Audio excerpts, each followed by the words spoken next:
Are we finally ready to embrace the chaos of a true vertical offense, or is this just another heartbreak waiting to happen for the New Orleans Saints? The front office officially drafted wide receiver Jordyn Tyson in the first round to pair with Chris Olave, marking a total shift in our strategy for Tyler Show. This move is fascinating because it bets everything on elite, twitchy upside while completely ignoring a terrifying injury history. I am Lucas, and the more details come out, the harder it is to ignore what is happening behind the scenes. Like, subscribe, and comment your city. Let's get into it. The New Orleans Saints have officially selected wide receiver Jordyn Tyson in the first round of the draft to serve as a primary partner for Chris Olave. This massive roster move signals a complete change in our vertical strategy for quarterback Tyler Show. Tyson arrives with a reputation for rare, twitchy athleticism that fans have been craving to spark this passing attack. His background as a dynamo at Arizona State makes him a tantalizing target, yet his history of a severe knee reconstruction and a broken collarbone introduces significant risk for our future. The selection process was a bold commitment to upgrading our secondary options, directly addressing the lack of consistent threats that has plagued this offense for too long. New Orleans fans are currently caught in a tug-of-war between pure excitement regarding his potential and deep concern over his medical durability. We have seen our team struggle with stagnant production in previous years, and this gamble on such a fragile prospect has created a palpable tension throughout our fan base. Kellen Moore now faces the immense pressure of integrating a high-ceiling athlete who has yet to prove he can endure the physical toll of a full professional campaign. What nobody is talking about is the specific nature of the discussions happening behind the scenes regarding his long-term recovery projections and how those findings influence the front office to pull the trigger on this particular pick. While we celebrate the addition of a legitimate explosive weapon, we must consider whether the depth chart is truly equipped to survive another season if this high-stakes medical bet fails to pay off early. Can this coaching staff actually balance the need for vertical production with the necessary caution required to protect a player with such a lengthy and troubling injury history? Or are we witnessing a mistake? The most unsettling reality behind this selection is that the front office prioritized immediate vertical spacing over the long-term medical stability of a first-round investment. This decision stems from a desperate organizational mandate to move away from the dink-and-dunk offensive philosophy that plagued our previous three campaigns. By bringing in a target with such a volatile medical file, including a documented knee reconstruction and a secondary collarbone fracture, the Saints have effectively bypassed a safer, more durable prospect to chase a ceiling that may never fully materialize. And honestly, the front office is likely banking on the fact that modern sports medicine and advanced recovery protocols can mitigate the risks that have defined his collegiate career. We have certainly seen this team gamble on high-variance players before, often with mixed results, yet the stakes have never felt this high for a new coaching regime. Behind closed doors, Kellen Moore clearly envisions a scheme where the sheer velocity of this tandem forces defensive coordinators to abandon their base coverage packages, creating favorable lanes for our entire backfield. It is a gamble that echoes the aggressive roster building seen in Seattle or Philadelphia, where teams occasionally choose to ignore red flags in favor of pure, unmatched physical capability. If this bet hits, we are looking at the most dangerous passing attack in the division, but if the injuries persist, this choice will be scrutinized as a major personnel failure for years to come. The expectation is that we will see a high-octane display during training camp, but until those pads start popping, the anxiety surrounding his durability will remain the dominant narrative. We must reconcile the excitement of his rare physical traits with the cold, hard reality that professional longevity is earned on the field, not through draft day potential.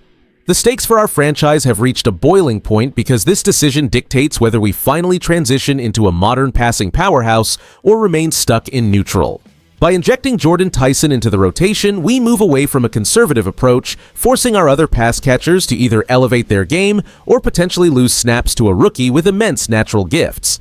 This roster move signals that the front office is no longer content with safe, high-floor acquisitions and is instead chasing a ceiling that could challenge the top teams in the conference. Think about it this way. We have essentially abandoned our reliance on veteran depth in favor of a high-variance strategy that depends entirely on health and chemistry. This change immediately alters our tactical preparation for critical division battles against the Carolina Panthers, where our ability to stretch the field vertically will now be the primary test of our scheme. If Tyson can stay on the field, our offense possesses a newfound dimension that will keep defensive coordinators guessing during crucial matchups, potentially opening up lanes that have been clogged for years. We are gambling on the idea that speed and raw talent can overcome the limitations we faced during previous seasons, but this approach drastically changes our path to a playoff berth. We are no longer playing to avoid losing. We are playing to dictate the pace of the game against anyone on the schedule. If this gamble fails, we will be left with a fractured depth chart and the difficult task of rebuilding our receiving corps from scratch. Yet, if it works, we have secured a weapon that could define our success for years to come. The pressure remains squarely on the shoulders of the coaching staff to prove that this bold personnel shift was worth the substantial medical risk. The strongest argument for selecting Jordyn Tyson in the first round centers on his transformative vertical speed.